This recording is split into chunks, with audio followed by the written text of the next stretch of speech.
शिव एक ही शब्द के दो अर्थ।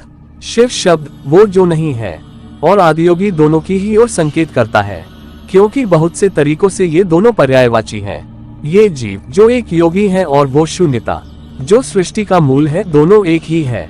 क्योंकि किसी को योगी कहने का मतलब है कि उसने ये अनुभव कर लिया है कि सृष्टि वो खुद ही है। अगर आपको इस सृष्टि को अपने भीतर एक क्षण के लिए भी बसाना है तो आपको वो शून्यता बनना होगा। अगर आपने मेरे चैनल को सब्सक्राइब नहीं किया है तो भगवान शिव के लिए जरूर सब्सक्राइब करें। सिर्फ शून्यता ही सब कुछ अपने भीतर समा सकती है। जो शून्य नहीं वो सब कुछ अपने भीतर नहीं समा सकता। एक बर्तन में समुद्र नहीं समा सकता। ये ग्रह समुद्र को समा सकता है पर सौर्य मंडल को नहीं समा सकता। सौर्य मंडल ग्रहों और सूर्य को समा सकता है पर बाकी की आकाश गंगा को नहीं समा सकता। अगर आप इस तरह कदम दर कदम आगे बढ़ें तो आखिरकार आप देखेंगे कि सिर्फ शून्यता ही हर चीज को अपने भीतर समा सकती है। योग शब्द का अर्थ है मिलन। योगी वो है जिसने इस मिलन का अनुभव कर लिया है। इसका मतलब है कम से कम एक क्षण के लिए वो पूर्ण शून्यता बन चुका है। शिव शब्द के दो अर्थ। योगी शिव और शून्यता एक तरह के पर्यायवाची हैं, पर फिर भी वे दो अलग अलग पहलू हैं। क्योंकि भारतीय संस्कृति द्वंद्व से भरी है, इसलिए हम एक पहलू से दूसरे पहलू पर आते जाते रहते हैं। एक पल हम परम तत्व शिव की बात करते हैं तो अगले ही पल हम उन योगी शिव की बात करने लगते हैं जिन्होंने हमें योग का उपहार दिया है। शिव के बारे में लोगों की कल्पना। यह अफसोस की बात है कि शिव का परिचय ज्यादातर लोगों को भारत में प्रचलित कैलेंडरों के जरिए ही हुआ है, जिसमें उन्हें भरे भरे गाल वाले नील वर्णी व्यक्ति के रूप में दिखाया गया है। उसकी वजह सिर्फ इतनी है कि कैलेंडर कलाकारों को इस चेहरे से अलग कुछ सूझा ही नहीं। अगर आप कृष्ण बनाने को कहेंगे तो कलाकार उसके हाथ में एक बांसुरी थमा देंगे। राम बनाने को कहेंगे तो उसके हाथ में धनुष दे देंगे।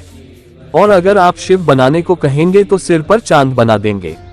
बस काम हो गया। शिव के बारे में लोगों की कल्पना। जब भी ऐसे कैलेंडर को देखता हूँ मैं ये सोचता हूँ कि मैं कभी भी एक चित्रकार के सामने नहीं बैठूंगा। फोटो में कोई परेशानी नहीं, क्योंकि उसमें आप जैसे हैं वैसी ही तस्वीर आ जाती है। अगर आप शैतान की तरह दिखते हैं तो आपका फोटो भी वैसा ही आएगा। पर शिव जैसे एक योगी के गाल इतने भरे कैसे हो सकते हैं? अगर आप उन्हें बहुत दुबला पतला दिखाते तो ठीक होता, पर एक भरे हुए गालों वाले शिव ये कैसे हो सकता है? योगिक परंपरा में शिव को भगवान की तरह नहीं देखा जाता। वे एक ऐसे जीव थे जिनके चरण इस धरती पर पड़े और जो हिमालय क्षेत्र में रहे। योगिक परंपराओं के स्रोत के रूप में मानव चेतना के विकास में उनका योगदान इतना जबरदस्त है कि उन्हें अनदेखा नहीं किया जा सकता। हजारों साल पहले हर उस तरीके की खोज की जा चुकी थी जिससे मानव तंत्र को परम संभावना में रूपांतरित किया जा सकता है।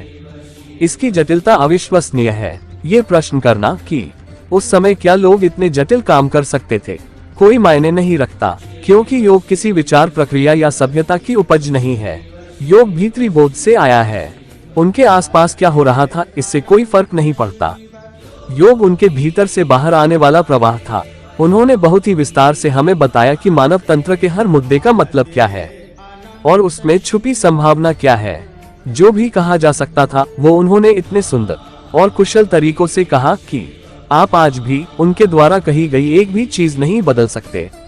आप पूरा जीवन उसका अर्थ निकालने में बिता सकते हैं।